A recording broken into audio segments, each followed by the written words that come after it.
ජනතාව විසින් ප්‍රතික්ෂේප කරන කිසිදු පක්ෂයක් සමග සන්ධානගතව සභා පිහිටවීමට ජාතික ජනබලවේගයේ කටයුතු නොකරන බව ජනතා විමුක්ති පෙරමුණේ ප්‍රධාන ලේකම් ටිල්වින් සිල්වා මහතා පවසයි.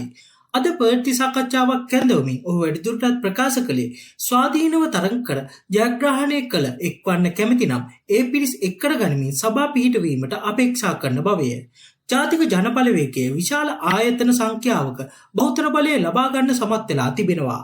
සමහර තැන්වල ගැටලුවක් තියෙනවා. අපි පක්ෂයක් ලෙස වැඩි ඡන්ද දිනා ගන්නට අනිකුත් පක්ෂ එකතු වෙලා සමහර තැන්වල ජාතික ජනබලවේගයට වඩා මන්ත්‍රී සංඛ්‍යාව වැඩි තැන් ටිකක් තියෙනවා. එතකොට තනි පක්ෂයක් ලෙස මාලිමාව විශාල ජයක් ලබා ගත්තට පස්සේ එකට ඡන්දේ ඉල්ලන්න බැරුව වෙන වෙනම ඡන්දේ ඉල්ලපු කුඩා පක්ෂ ඔක්කොම තමන්ගේ ප්‍රතිඵලය එකතු කරලා කිව්වොත් අපි තමා වැඩි කියලා. අපි හිතන්නේ ඒකේ යථාර්ථය නෙවෙයි සාධාරණත්වය නෙවෙයි කියලා.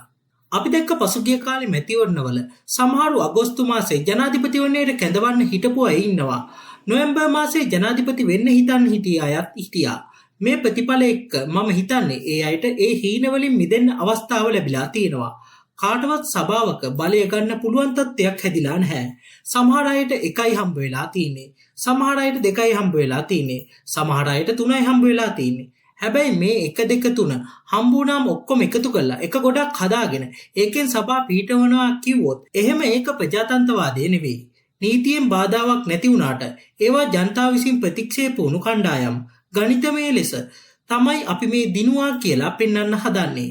ඒ නිසා මේක ඉතා පැහැදිලිවම දේශපාලන පැත්තෙන් ගත්තොත් මේ මැතිවරණය ජයගෙන තියෙන්නේ මාලිමාව. ඒ නිසා අපි අනිවාර්යයෙන්ම මේ සියලු ආයතනවල අපි ජයගත් හැම ආයතනයකම සභාව පිහිටවලා අපේ රටේ කරගෙන යන සංවර්ධන ව්‍යාපෘති අපිට කරන්න පුළුවන්කම තියෙනවා.